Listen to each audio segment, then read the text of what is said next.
ay todo ang ginagawang ehersisyo para pumayat, namumroblema kung sila ay tumataba na. Ngunit alam nyo ba na sa isang lugar ay hindi ito pinoproblema, kundi isa itong katangian na hinahangad ng karamihan at isang karangalan para sa kanilang lugar.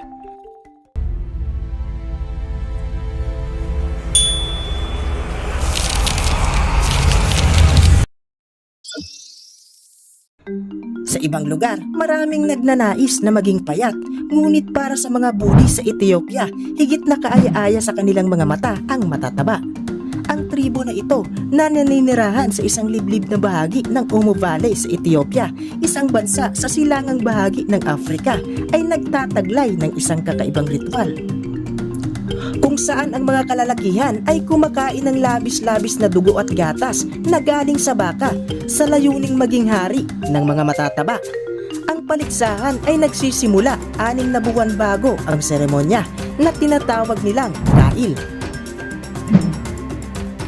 Ang bawat pamilya ay pinapayagan na maghalal ng hindi pa kasal na lalaki para sa hamon na ito, na pagkatapos mapili ay mananatili sa kanyang kubo at hindi dapat magtrabaho o magkaroon ng pagkikipagtalik sa buong tagal ng paligsahan. Ang kinakain nila ay nagmumula sa isang pinaghalong dugo at gatas ng baka na regular na isiniserve sa mga lalaki ng mga kababaihan mula sa kanilang tribo.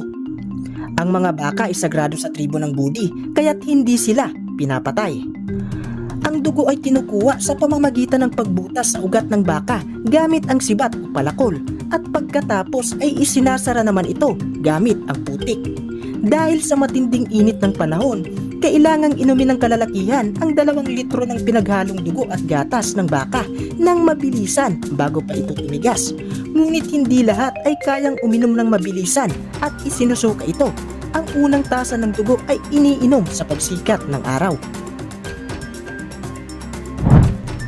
6 na buwan matapos ang hamon ng pagpapataba at sa simula ng ritual, lumalabas ang mga kalalakihan upang ipakita ang kanilang bagong katawan at upang pumili ng tatanghaling pinakamataba sa kanila. Ang magiging kampyon ay ituturing na bayani sa kanilang tribo sa buong buhay niya. Sa araw ng seremonya, pinabalutan ng mga lalaki ang kanilang mga katawan ng putik at abo bago lumabas mula sa kanilang mga kubo patungo sa lugar kung saan gagawin ang seremonya.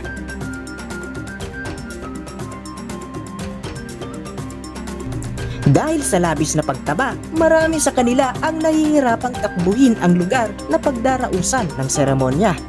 Ang seremonya mismo na tinatawag nilang kail ay kinabibilangan ng paglakad ng ilang oras sa paligid ng isang sagradong puno na binabantayan ng ibang kalalakihan at tinutulungan ng mga kababaihan at nag-aalok sa kanila ng alak at nagpapahid ng pawis.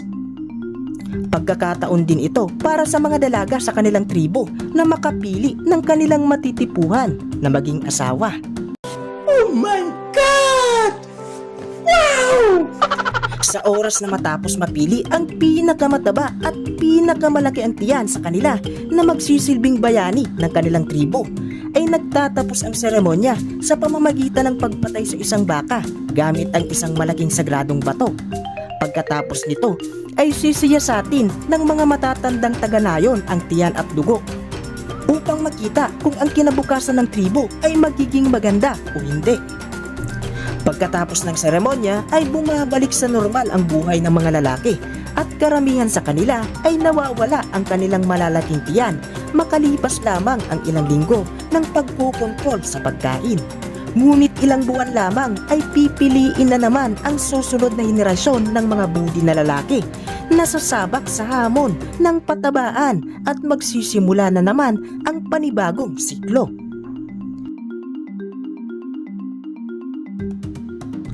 Sa kasamaang palad, ang ritual ng kail at ang tradisyonal na pamumuhay ng mga Budi ay nanganganib mula sa plano ng gobyernong Ethiopian na ilipat ang 300,000 katao mula sa iba't ibang parte ng bansa sa lupain nila.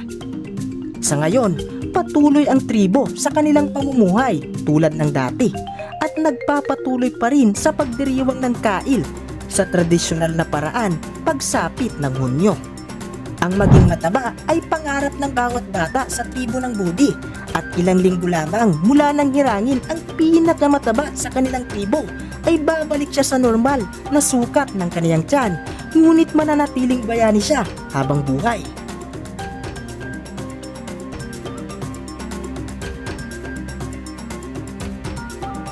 Maraming salamat kapahina dahil nakaabot ka sa puntong ito ng ating istorya at sana'y patuloy pa rin ang iyong suporta hanggang sa mga susunod pa. Dahil may karunungan sa bawat pahina sa Pahina 1.